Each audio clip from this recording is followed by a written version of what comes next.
ठरलं. तर मग मालिकेच्या आजच्या भागामध्ये अर्जुन, सायली, चैतन्य आणि रविराज आता अर्जुनच्या केबिनमध्ये बसलेले असतात आणि ते आता महिपतला ट्रॅप कसं करायचं या विषयीवर चर्चा सुरू असते त्यांची. आणि त्यातच आता ही सगळी चर्चा सुरू असताना इकडे मात्र आता या सगळ्याबद्दलचे प्लॅनिंग करत असतो. तर आता रविराज म्हणत असतात की बघा, आपण जे काही प्लॅनिंग करतोय ते सगळे ओके आहेत, पण महिप्त सारखा माणूस जो इतका पोहोचलेला आहे तो या सगळ्यांमध्ये अडकणार नाही हे सुद्धा मला माहिती आहे. पण आता सायली म्हणते की मला मान्य आहे तो अडकणार नाहीये, पण आपण प्रयत्न तरी करून बघायला काय हरकत आहे. म्हणजे असं नको वाटायला ना की आपण काहीच प्रयत्न केले नाही, कारण मला असं वाटतं की जर आपल्या प्लॅनमध्ये अडकला तर आपल्याला सगळं काही मिळेल जे आपल्याला हवं आहे. आणि खरं तर मला असं वाटतंय की आपण हा प्लॅन रचायलाच हवा आणि मला पूर्ण कॉन्फिडन्स आहे की या सगळ्या गोष्टी ना आपल्या अगदीच मनासारख्या होतील, असं देखील सायली आता सांगत असते. तर त्याच वेळेला रविराजही म्हणतात की ठीक आहे, आपण एक प्रयत्न करून बघूया कसं काय सगळं होतंय ते. तर त्याच वेळेला अर्जुनने जी चिठ्ठी तयार केलेली असते ना, ती चिठ्ठी अर्जुन मात्र आता दाखवू लागतो आणि म्हणत असतो की या चिठ्ठीचाच आता आपल्याला वापर करायचा आहे. यावर 22 वर्षापूर्वी जो भूतकाळ घडला आहे, ॲक्सिडेंट झाला आहे, याबद्दल मी लिहिलेलं आहे. याबद्दल वाचूनच पहिल्यांदाच त्याला खूप जास्त भीती वाटेल हे तर मला त्याच्या बघण्यावरूनच समजून जाईल. हे देखील आता सायली बोलू लागते. त्यावर आता जर ॲक्सिडेंटमध्ये त्याचाही हात असेल ना तर त्याला मी सोडणार नाही, असं रविराज म्हणतात. सायली त्यांना विचारते की रविराज काका, तुम्ही आम्हाला या सगळ्यामध्ये मदत कराल ना? तर रविराज काकाही म्हणतात की हो, का नाही करणार. जर ॲक्सिडेंटशी त्याचा संबंध असेल ना तर मी तुम्हा सगळ्यांना मदत तर करणारच आहे, कारण त्याला ना आता मी काही झालं तरी सोडणार नाहीये, असं देखील रविराजांनी ठरवलेलं असतं. पण रविराजांच्या डोक्यात जो प्रश्न असतो तो स्वाभाविकच आहे. ते आता त्या प्रश्नाचा विचार करत असतात. म्हणजेच त्यांना आता प्रश्न पडलेला असतो की या महिपचा आमच्याशी काय संबंध येतो. तर इकडे मात्र नागराज नुकताच घरी आलेला असतो आणि तो आल्या आल्या जेवण मागत असतो. सुमन त्याला म्हणत असते की नाहीये जेवण काही रेडी झालेलं नाही, अजून थोडा वेळ लागणार आहे. सुमनने असं म्हटल्याबरोबर इकडे मात्र काय तुला काही काम नसतात का? पटकन जेवण उरकून टाकायचं, मला भूक लागली, मला जेवण हवंय. ते काय आहे ना, वहिनींना थोडं बरं नाहीये, त्यांना सूप द्यायला गेले होते त्यामुळे उशीर झाला. हे म्हटल्याबरोबर वहिनींना काय झालंय हे मला बघायलाच हो, असा नागराज विचार करतो. पण आता इकडे कुठेतरी भीती वाटू लागते सुमनला की ह्यांना तर मी बोलून बसले आणि जर ह्यांना कळलं की मंदिरात काय झालं होतं तर सायली आणि अर्जुनच्या प्लॅनमध्ये यश येणार नाही, हे देखील सुमनला आता बरोबर ओळखून असते ती, आणि म्हणूनच ती सुद्धा नागराजच्या मागे जात असते. इकडे रविराजांचा विचारलेला प्रश्न हा सुद्धा एकदम करेक्टच असतो. ते सुद्धा आता म्हणत असतात की नक्की काय चाललंय मला खरंच कळत नाहीये. म्हणजे मला हा प्रश्न पडलेला आहे की या महिपचा आमच्याशी काय संबंध आहे. म्हणजे तुमच्याशी संबंध त्या आश्रमातून आला बरोबर, मग आमचा आणि त्यांचा काय संबंध आहे की त्याने हा असा बदला घेतलाय. असं म्हटल्याबरोबर इकडे मात्र आता सायली आणि अर्जुनला तो सगळा दिवस आठवतो ज्यावेळेला आश्रमावर घाला घालायला महिप्त आलेला होता आणि त्या महिपचा आणि त्यांचा अशा पद्धतीने संबंध तर जुळला, म्हणून महिप्तने ह्यांच्यासोबत हे सगळं असं केलं. पण माझ्यासोबत काय आहे त्याचं वैर की त्याने आमच्यावर हा हल्ला केला, हा ॲक्सिडेंट घडवून आणला आणि त्यामुळेच आमच्यावर ही वेळ आली. माझं कुटुंब उद्ध्वस्त झालं. या सगळ्या गोष्टी आता विचारात घेतल्या जात असतात आणि म्हणूनच या सगळ्या गोष्टींचा विचार इकडे मात्र रविराजांच्या डोक्यात सुरू असतो. तर रविराज जेव्हा हा विचार करत असतात ना तेव्हा मात्र आता अर्जुन म्हणत असतो की होयर, तू बोलतोयस ते सुद्धा बरोबर आहे, काहीतरी असणार आहे, त्याशिवाय त्याने हे सगळं केलेलं नाहीये. पण जे काही आहे ना ते आपल्याला शोधून काढायलाच हो, त्याशिवाय आपल्याला काही समजणार नाहीये. त्यामुळे पहिली आपली पायरी हीच असणार आहे, ही चिठ्ठी. या चिठ्ठीमुळे बऱ्याच गोष्टी सुटतील, असं आता अर्जुन बोलू लागतो. तर इकडे प्रतिमा आपल्या रूममध्ये असते. नागराज तिला विचारायला आलेला असतो की वहिनी काय झालं आहे, अचानक तुला चक्कर वगैरे कशी काय आली. आणि त्याच वेळेला आता इकडे ती सांगायला जाते की ते काय आहे ना, खरं तर मी अशीच बसले होते म्हणून म्हटलं काय करावं म्हणून देवळात गेली. सायली होती माझ्यासोबत. सायली आणि मी देवळात गेलेले असताना खूप गर्दी होती. या सुरुवातीपासूनचा सगळा मेनू ती सांगत असते. तर इकडे मात्र तिला काही सांगून न देण्याच मात्र इकडे सुमन सुरू असतं. म्हणूनच ती मध्ये बोलत असते, जेणेकरून प्रतिमाकडून नागराजला काही कळायला नको. जर नागराजला या गोष्टी कळतील तर पुन्हा प्रॉब्लेम होईल. आणि म्हणूनच या सगळ्यातून का होईना थोडी माघार इकडे घेतलेली असते. पण दुसरीकडे मात्र आता जेव्हा हे सगळं बोललं जातं तेव्हा मात्र आता ती एक गोष्टी का होईना सांगत असते. त्याच वेळेला सुमन मध्ये बोलवून आता डिस्टर्ब करत असते. दुसरीकडे मात्र आता पाहायला मिळतं सायली म्हणत असते की काका, तुमचं म्हणणं सुद्धा बरोबर आहे. महिपच्या या सगळ्याशी काय घेणं देणं आहे हे आपल्याला सुद्धा शोधून काढायला हवं. पण त्यासाठी आपल्याला खूप प्रयत्न करावे लागणार आहेत आणि आपण हे प्रयत्न करूया. तुम्ही काळजी करू नका, आपण ना लवकरात लवकर या सगळ्याचा शोध घेऊया. जसं महिपला आपण त्याच्याच ट्रॅपमध्ये अडकवलं ना, तर तो मला असं वाटतं की जे त्याला सत्य आहे ना ते स्वतःहून तो कबूल करून बसेल. किंवा बरीच अशी गोष्ट असते की या सगळ्या केसमध्ये ना एखादा माणूस काहीतरी चूक करून बसतो आणि त्या चुकांमुळेच आपल्याला या सगळ्याचा सोक्षमोक्ष लावता येईल. आणि जर या सगळ्याच्या मागे तू असेल ना तर त्याला तर मी आता सोडणारच नाहीये. कारण बऱ्याच गोष्टी ज्या आहे त्याच्यामुळे घडलेल्या आहेत आणि त्याच्यामुळे आपल्या आयुष्यात खूप जास्त वादळ आलेली आहेत आणि त्या वादळांना आपण सामोरे गेलो. आता त्याची वारी आहे. जसा तो आपल्यासोबत खेळायला होता ना, तसाच आता आपणही त्याच्यासोबत खेळायचं. इकडे सुमन प्रतिमाला मध्ये स्टॉप बोलत असते, म्हणजे काही बोलायला नको म्हणून. तर त्याच वेळेला आता सुमन मध्येच नागराजला म्हणत असते की वहिनींना बोलायला नका देऊ जास्त, त्यांना त्रास होतोय, तुम्हाला का कळत नाही आहे. आणि त्याच वेळेला आता मंदिरात घडलेला सगळा प्रसंग प्रतिमा सांगत असते. सायली आणि मी गेली होती. सायलीला अचानक फोन आला म्हणून सायली बाजूला गेली. तिथे खूप जास्त गर्दी होती आणि मी मंदिरामध्ये अशी सरळ सरळ खोडे चाललेली होती. आता मेन मुद्दा सांगणार असते ती की तिथे महिप्त होता. पण त्याच वेळेला आता ती ह्या सगळ्या गोष्टी आठवत असते आणि त्यामुळे तिच्या डोक्याला सुद्धा त्रास होत असतो. मग आता सुमन जोरात ओरडते, वहिनींना काय झालंय ना ते सगळं मी सांगते काय घडले मंदिरात ते. उगाच वहिनींना हे सगळं आठवून पुन्हा त्रास करून देऊ नका, कारण त्याला सारखं गरगरते. त्याच वेळेला आता प्रतिमा सुद्धा सांगते की हो, मला त्रास होतोय, मला ना थोडे आरामाची गरज आहे, मी आता काहीच बोलू शकत नाही. रे नागराज, चल आपण नंतर बोलूया या विषयावर, असं देखील आता प्रतिमा बोलू लागते. मग आता वहिनी काहीतरी बोलत होत्या, पण तू का मध्ये बोलते, काय झाले? वहिनींना मला ते तरी ऐकू दे. अहो नाही हो भाऊजी, मला त्रास होतोय, आता मी काहीच सांगू शकत नाही. सुमन तुम्हाला सगळं सांगेल, असं प्रतिमा आता सुमनवर ढकलून देते. म्हणजे सुमनला जे हो असतं ते सध्या तरी आता साध्य झालेलं असतं. म्हणजे सुमनला असं वाटत असतं की या सगळ्या गोष्टींना काही झाल्या तरी यांना कळायला नकोत, कारण याला जर या गोष्टी कळल्या, सगळ्या गोष्टी महिपला सुद्धा समजणार आणि त्याच गोष्टी महिपला समजू नये असंच वाटत असतं. आणि त्याचसाठी आता ही लगबग सुरू असते. म्हणूनच सुमन आता कसं बसं नागराजला रूमच्या बाहेर घेऊन येते. पण आता नागराजला ना खूप जास्त राग आलेला असतो, कारण त्याच्या हातात ना सगळंच निश्चित चाललेलं असतं, असं काहीच त्याला आता वाटतं. आणि म्हणूनच तो आता माघार येतो.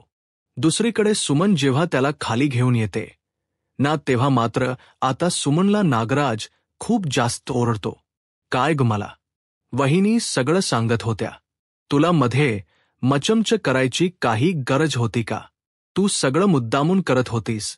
तुला काय वाटतं मला कळत नाही का? वहिनीनं काही सांगू नाही द्यायचं होतं तुला. बरोबर ना? अहो नाही होत असं.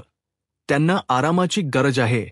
त्यांना आराम करू दे म्हणून मी तुम्हाला सांगितलं आणि तशी तुम्हाला भूक लागली होती ना, मी जेवण माळायला घेते. अस देखील मुद्दा म्हणूनच सुमन आता सांगू लागते. त्यावर मात्र माझ्याशी पंखा घेऊ नको नाही तर तुला खूप जास्त मागात पडेल अस नागराज जोरात ओरडून सुमनला बोलतो आणि त्यामुळे सुमन खूप जास्त घाबरलेली असते. सुमनचा हात काय मुरगळत असतो सुमनला. तो खूप जास्त त्रास देत असतो. तरी सुद्धा बिचारी सुमन सगळा त्रास सहन करत असते. का तर फक्त आणि फक्त या घरात कोणालाही नागराजबद्दल कळू नये यासाठी. आणि त्यानंतर मात्र आता ती लगेच तिकडून जाते. दुसरीकडे साक्षी आता सचिनच्या प्रेमात अगदीच वेडी झालेली असते. ती आता त्याला ठरवते की कॉल करायचा, कॉल करूनही आता त्याला कॉल लागत असला तरी तो काही कॉल रिसीव्ह करत नसतो. आणि त्याच वेळेला ना तिला ना आता तो सगळा प्रसंग लक्षात येतो की ज्या वेळेला आपण त्याला भेटलो होतो त्या वेळेला त्याची जी काही हालचाल होती, त्यासोबत अस्मिताने त्याला पाहिल्यानंतर त्याची जी काही धावपळ उडाली होती, त्यानंतर अचानकपणे तो मला सोडून गेला, या सगळ्या गोष्टी ज्या आहेत ना त्या सगळ्या आठवू लागतात. आणि त्यामुळेच ना तिला आता या सगळ्याचा खूपच जास्त त्रास होत असतो. आणि त्यामुळेच आता या सगळ्याचा जेव्हा तिला त्रास होतो तेव्हा ती ठरवते की आता शांत नाही बसायचं, याला काहीतरी आपण कॉन्टॅक्ट करायचा प्रयत्न करूया. आणि म्हणूनच ती आता कॉल लावायला जात असते. जेव्हा ती कॉल करत असते तेव्हा इकडे मात्र जो सचिन अस्मिताच्या समोर बसलेला असतो त्याच्याकडे तो कॉल वाचत असतो. पण तो अस्मिता समोर असल्यामुळे तो कॉल रिसीव्ह करत नसतो. त्याचा फोन व्हायब्रेटवर असतो. अस्मिता त्याच्याकडे बघत असते. अस्मिता त्याला म्हणत असते की तू मला फिरायला घेऊन जाणार आहेस पूर्ण दिल्लीला. तर आता तो विचारात मध्ये हरवलेला असतो. तो लगेच हा असं बोलून टाकतो. त्यावर अस्मिता बोलते, खरंच तू मला घेऊन जाणार आहेस? तर लगेच तो म्हणतो की हो, मी खरंच तुला घेऊन जाणार आहे. मी कुठे तुला नाही म्हटले जाऊया ना. मी तसही ना उद्याचा दिवस सुट्टीच घेतली. मी सरळ त्यांना सांगितलं माझ्या बायकोसोबत मला वेळ घालवायचा आहे, त्याचमुळे मला काही काम वगैरे देऊ नका. अरे वा, आज नक्की मी माझ्या सचिनलाच बघते ना समोर, म्हणजे काम बाजूला ठेवून तू माझ्यासोबत बाहेर फिरायलाही येतोयस. मला तर खूप जास्त आवडले रे हे सगळं. आणि त्यामुळे आता या सगळ्या गोष्टी जेव्हा तो सांगू लागतो तेव्हा अस्मिता त्याच्याकडे बरोबर बारकाईने बघत असते. कारण ना सत्ता आहे ना, त्याचा फोन जो आहे ना तो वाजत असतो. त्याचा फोन वाजत असल्यामुळे अस्मिताला डाऊट येतो. अस्मिता त्याच्याकडे बघते आणि त्याला म्हणते की काय हो, तुझ्या तर कामाला आता तू सुट्टी घेतली आहेस, सगळं तू मॅनेज केलं आहेस, मग आता काय झालंय ते तरी मला सांग ना. म्हणजेच कशी काय ही सगळी गोष्ट कल्पना सुचली आणि तू आता तुझा फोन वाजतोय. तू तर सांगितलंस ना कामावर, मग आता तुझा फोन कसा काय वाजतोय?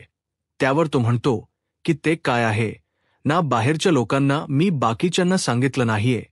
मी फक्त कंपनीत कॉन्टॅक्ट करून सांगितले, मला त्यांना सुद्धा सांगावं लागेल आणि त्यामुळे ते मला कॉल करतात. इकडे हे सगळे कॉल ना साक्षी करत असते. साक्षीला आता काही झालं तरी सचिन हवा असतो आणि सचिनसाठीच ती अगदी बेड्यासारखं वागत असते. तिला सचिनला मिळवायचं असतं आणि त्यासाठी ती कोणत्याही थराला जायला तयार असते. ती सारखी सचिनला कॉन्टॅक्ट करत असते. पण इकडे सचिन आता एकही कॉन्टॅक्ट उचलायला तयार नसतो. डायरेक्टली आता त्याने कॉल जो आहे तो डायरेक्ट ब्लॉक करून टाकलेला असतो. आणि त्यामुळे मात्र आता साक्षी ही खूप जास्त संतापलेली असते. साक्षी विचार करते की ह्याने मला ब्लॉक केलं कॉलिंगवर ना, आता तर मी ह्याला सोडत नसते. आणि असं चिडून चिडून ती बोलत असते आणि तेवढ्यातच ना आता त्याच्या लक्षात येतं की आपण आहे ना बाकी सगळ्या साईट्सवरून सुद्धा सोशल मीडियावर ना तिला ब्लॉक करून टाकूया, आणि तो तिला ना सोशल मीडियावरून सुद्धा सगळ्या अकाउंट्स वरनं ब्लॉक करून टाकतो. आणि जेव्हा तो सगळ्या अकाउंट्सवरून तिला ब्लॉक करतो तेव्हा मात्र आता खूपच जास्त साक्षी अजूनच घाबरलेली असते. तिला कळत नसतं की काय करावं, म्हणजे ज्याच्यासाठी आपण जीव तोडत होतो तोच आता आपल्याला सगळं काही संपवून वेगळं राहायला बघतोय. आपल्याला तो गाडी मात्र ही किंमत येत नाहीये. या गोष्टी ज्या आहेत ना त्या कुठेतरी आता लक्षात आलेल्या असतात, आणि त्यामुळेच ना आता ती खूप जास्त घाबरलेली असते. स्वतःला संपवायचं की काय असेच विचार तिच्या डोक्यामध्ये येत असतात.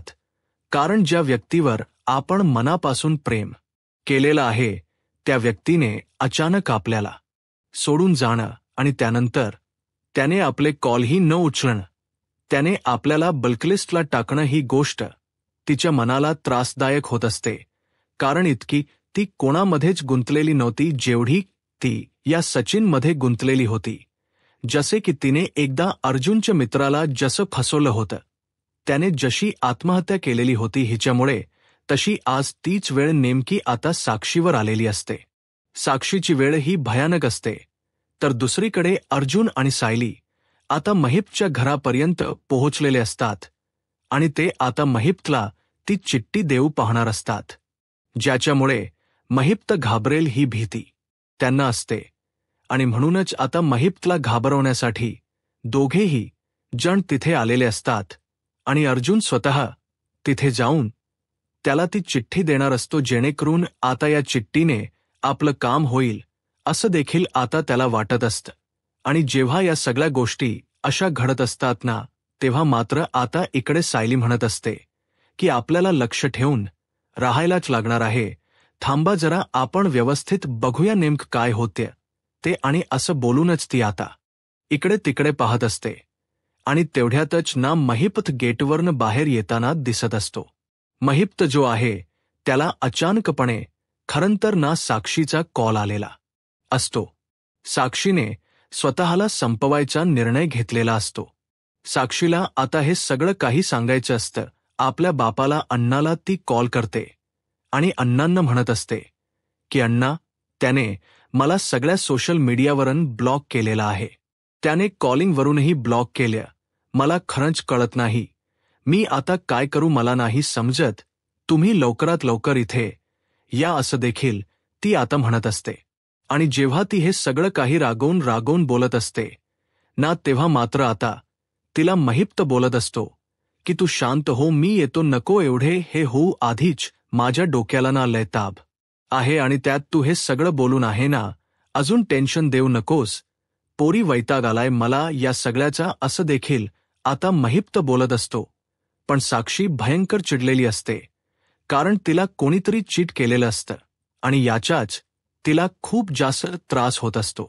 तिने विचारही केला नव्हता की तिला असं तो सोडून जाईल, आणि आज तो असा सोडून गेल्यामुळे ना ती आता खूपच जास्त बिथरलेली असते, आणि त्यामुळेच आता ती सगळा राग महिपवर काढत असते. महिप तिला म्हणत असतो की तू काळजी करू नकोस, जरा थांब, होईल सगळं नीट. आणि त्याच वेळेला आता महिपला ती म्हणत असते की अण्णा, मला काही सांगू नका, आताच्या आता तुम्ही माझ्या समोर येऊन हजर राहा. अण्णा तिला सांगत असतो की हो येतोय मी, जरा थांब, शांत हो, इतकी हायपर होऊ नकोस, मी तुझ्यासाठीच येतो आहे तिकडे, असं देखील आता सांगितलं जातं. आणि त्याच वेळेला आता या सगळ्या गोष्टी ज्या आहेत त्या जेव्हा आता सांगितल्या जातात तेव्हा मात्र आता महिपला साक्षीचं खूपच जास्त टेन्शन आलेलं असतं. आणि महिप कोणताही मागच्या पुढचा विचार न करता तातडीने आता बाहेर पडलेला असतो, कारण त्याला काही झालं तरी लवकरात लवकर साक्षीला कोणी काय केलंय, काय नेमकं घडलं हे जाणून घ्यायचं असतं, आणि त्याचसाठी आता तो घराबाहेर पडलेला असतो. दुसरीकडे मात्र आता अर्जुन आणि सायली त्या महिपच्या घराबाहेर पडलेले होते, आणि त्याचमुळे आता रविराजला फोन करून अर्जुन या सगळ्याच्या सूचना देत असतो. आणि आज आपला प्लॅन काही झाला तरी सक्सेस होणारच आहे, आणि याचसाठी मी प्रयत्न करत आहे, असं देखील आता सांगितलं जातं. तर दुसरीकडे मात्र या सगळ्या गोष्टी तर सांगितल्या जातात तेव्हा रविराज अर्जुनला ऑल द बेस्ट बोलतात आणि कोणतीही चूक करू नका, कारण आपल्याला त्या महिप्तला आता ट्रॅप करूनच अडकवायचं आहे आणि तेव्हाच आपल्याला सगळं सत्य समजेल. त्यामुळे सीनियर तू काळजी करू नकोस, मी बघतो. कारण महिप्तना आता नेमका बाहेर आलेला असतो, कारण महिप्तला लवकरात लवकर साक्षीकडे जायचं असतं आणि त्यामुळे त्याची धावपळ सुरू असते. तर अर्जुनने आधीच एक ब्लँकेट आणलेलं असतं, म्हणजे घोंगडी बोलतात ना तसं ते अंगावर तो घेतो, कारण महिप्तच्या खिशातनं त्याला ती चिठ्ठी टाकायची असते. तर सायली हे सगळं काही गाडीच्या मागे उभं राहून पाहत असते. सायली या सगळ्याच निरीक्षण करत असते. तर अर्जुन जो आहे तो केलेला असतो महिप्त गेटच्या बाहेर निघतो. महिप्त मात्र आता साक्षीला म्हणत असतो की पोरी काही करून घेऊ नकोस, मी येतोय, जरा थांब, जरा थांब.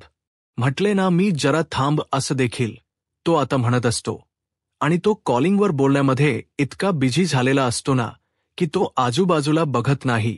आणि तेवढ्यातच ना अर्जुन तिथे जातो आणि अर्जुन हळूच ना त्याच्या खिशामध्ये आता ते चिठ्ठी ठेवणार असतो आणि त्यासाठी त्याचे महत्वाचे पाऊल तो उचलतो. अंगावर ब्लँकेट घेतो. महिप्त फोनवर बोलतोय, ही चांगली संधी आहे त्याच्या लक्षात येतं आणि त्यानंतर तो बाहेर येतो आणि तो फोन आपल्या कानाला तसाच लावून ठेवत असतो. दुसरीकडे आता घोंगडी घेतलेला अर्जुन दिसत नाही. महिप्त फोनमध्ये बिझी असतो त्याच्या खिशात मध्ये. अर्जुन हळूच त्याला धक्का लावून ती चिठ्ठी टाकतो आणि खिशात त्याच्या चिठ्ठी टाकल्यामुळे महिप्तलाही कळत नाही की त्याच्यासोबत काय प्रकार घडलेला आहे. महिप्त हा फोनवर बोलण्यात बिझी असतो, कारण साक्षी ही वेड्यासारखं वागत असते. साक्षीला सुद्धा स्टेबल करणं तर महिप्तच काम असतं, कारण साक्षीन अगदीच वेड्यापिशी झालेली असते. त्या सचिनच्या प्रेमात सचिनने तिला सकीकडंच ब्लॉक केलेला आहे ना, ही मनामध्ये कुठेतरी कुणकुण असते आणि त्यामुळेच ना आता तिचा त्याचा जीव जो आहे तो नुसता खालीवर होत असतो की कधी जाऊन तो साक्षीला बघतोय आणि याचसाठी तो गेलेला असतो. इकडे अर्जुनने मात्र अचूक वेळी अचूक निशाणा साधून मस्त असा गेम केलेला असतो. म्हणजेच आता अर्जुनने ठरवलेलं असतं त्या पद्धतीने अर्जुन आता पुढे पुढे सरसावतो. अर्जुनला काही झालं ना तरी सुद्धा आता ती कामगिरी फत्ते करायची असते आणि त्यासाठी आता ती पोहोचलेली असते.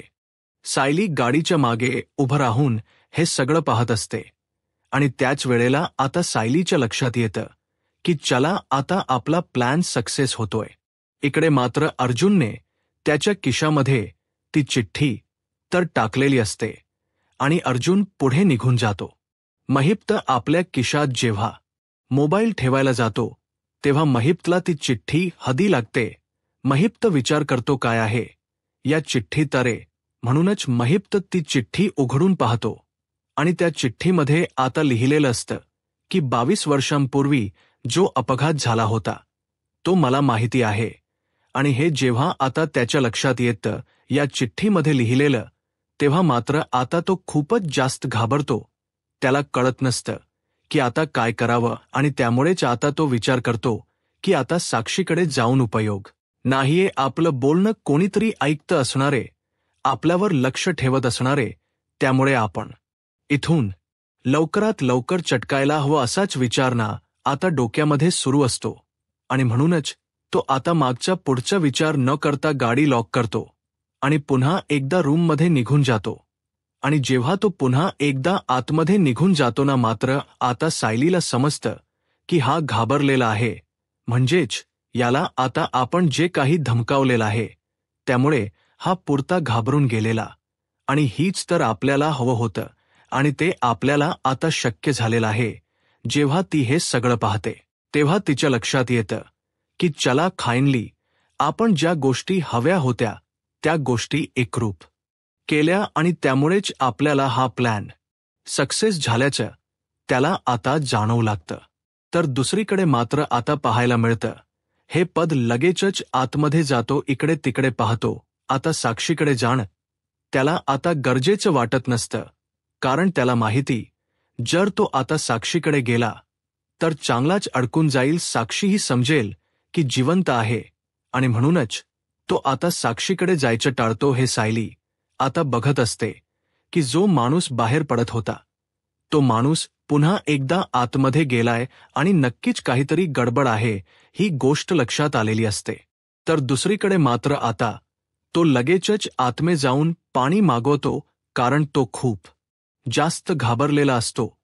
त्याला कळत नसतं की आता काय बोलावं आणि काय सांगावं, कोणाला सांगावं, कारण त्याच्यावर नजर ठेवून कोणीतरी आहे हे त्याच्या लक्षात आलेलं असतं आणि त्यामुळेच ना आता तो पुरता घाबरलेला असतो. पण त्याच्या आता ही गोष्ट लक्षात येतं की ही जे काही काम आहे ना ते नक्कीच या चिचुंद्रीच असणार आहे, कारण हा जो अपघात झाला होता ते फक्त आणि फक्त या प्रियाला माहिती होतं आणि या प्रियाला माहिती असल्यामुळेच ही सगळं काही ते करत असणारे. अरे असा विचार देखील आता महिपच्या डोक्यात येत असतो आणि महिपच्या डोक्यामध्ये हा विचार आल्यानंतर त्या ठरवतात की नाही, हे सगळं ना त्या चिचुंद्रीचंच काम आहे. आता त्या चिचुंद्रीला चांगलीच अद्दल घडवायला हवी हे सुद्धा माइंडमध्ये त्यांनी फिट केलेलं असतं, कारण त्यांना कळत असतं ना की या सगळ्यामध्ये सायली आणि अर्जुनचा संबंधच येत नाही, कारण या सगळ्या गोष्टी ना कोणालाच माहीत नव्हत्या. जेव्हा ॲक्सिडेंट झाला होता तेव्हा नागराजला, त्यासोबत या प्रियालाच याबद्दल माहिती होतं. दुसरीकडे अर्जुन सायलीकडे आलेला असतो आणि तो म्हणत असतो की काय झालं का, प्लॅन सक्सेस आपला. त्यावर सायली म्हणते की हो, तुम्हाला माहिती आहे का, ही जेव्हा त्याच्याकडे चिठ्ठी दिलीत तेव्हा त्याने जी चिठ्ठी वाचली ना तेव्हा त्याच्या चेहऱ्यावरचं ते बघायचं होतं. हावभाव कसे होते ते, बापरे, इतके भयानक असे हावभाव होते ना. मी तर बघतच बसले त्याच्या चेहऱ्यावरचे ते रिएक्शन आणि त्यामुळेच ना मला असं वाटतं ना की काहीतरी ना नक्कीच गडबड आहे आणि काय आहे ना ती आपल्याला शोधून काढायलाच हवी असं मला तरी वाटतं. आणि त्याचमुळे ना तो एवढा घाबरलेला होता. तो बाहेर निघत होता कुठेतरी. पण तुम्हाला माहिती आहे का, जेव्हा ती चिठ्ठी दिली ना तेव्हा तो पुन्हा घरात जाऊन बसला. याचा अर्थ काय, तो किती घाबरला होता हेच तर त्याच्या चेहऱ्यावरून सरळ सरळ स्पष्ट दिसत होतं. आणि अजून आपल्याला काही झालं ना तरी त्याला या ट्रॅपमध्ये असं अडकवायचं आहे ना की तो पूर्णपणे अडकून जाईल आणि आपल्याला जे हवं आहे ना ते आपल्याला भेटेलच, असं देखील सायली आता अर्जुनला सांगू लागते. आणि जेव्हा सायली अर्जुनला या सगळ्याबद्दल सांगते ना तेव्हा अर्जुनला सुद्धा या सगळ्या गोष्टी पडतात आणि अर्जुन सुद्धा आता या सगळ्या गोष्टीचा बारकाईने विचार करत असतो. तर दुसरीकडे मात्र आता पाहायला मिळतं अर्जुन आणि सायली आता तिकडून जायला निघतात, कारण जर तिकडून लवकरात लवकर नाही गेलं तर पुन्हा त्रास होऊ शकतो आणि त्यामुळेच ना आता तिकडून आपण सटकूया असंच त्यांच्या आधी झालेलं असतं. आणि इकडे मात्र महिप प्रचंड संतापलेला असतो. महिपच्या डोक्यात आता विचार सुरू असतो की काही झालं ना तरी सुद्धा या माणसाला आपण आता सोडायचं नाही, कारण हे सगळं जे आहे त्या चिचुत्रीनेच केलेलं आहे हे त्याच्या डोक्यामध्ये सारखं फिरत असतं. दुसरीकडे अर्जुनने एक नवीन सिम कार्ड घेतलेलं असतं आणि त्या सिम कार्डवरूनच तो आता कॉलिंग करायचं ठरवतो. आणि त्याच वेळेला तो आता पहिल्यांदा महिपला कॉल करतो. महिपला सायलीच्या आवाजाने थमकवायचं असतं आणि म्हणूनच आता सायली महिपला जेव्हा फोन करते तेव्हा महिप म्हणतो, हॅलो बोला, कोण? तर त्यावर आता सायली म्हणते, तुझा बाप बोलतोय. आणि त्यानंतर त्या दिवशी पनवेल रेल्वे हायवेवर 22 वर्षापूर्वी जो अपघात झाला होता ना त्याबद्दल मला चांगलंच माहिती आहे. आणि तुला काय वाटतंय, तुला आम्ही या सगळ्यामध्ये विसरून जाऊ? तर हा गैरसमज आहे. तुला ना आता आम्ही दाखवूनच देतो की काय आहोत ते, असं देखील सायली धमकी देतच बोलू लागते. आणि जेव्हा सायली ही धमकी देते ना तेव्हा मात्र आता इकडे महिप पुरता घाबरलेला असतो. यूट्यूब चॅनलला सबस्क्राईब करा आणि व्हिडिओ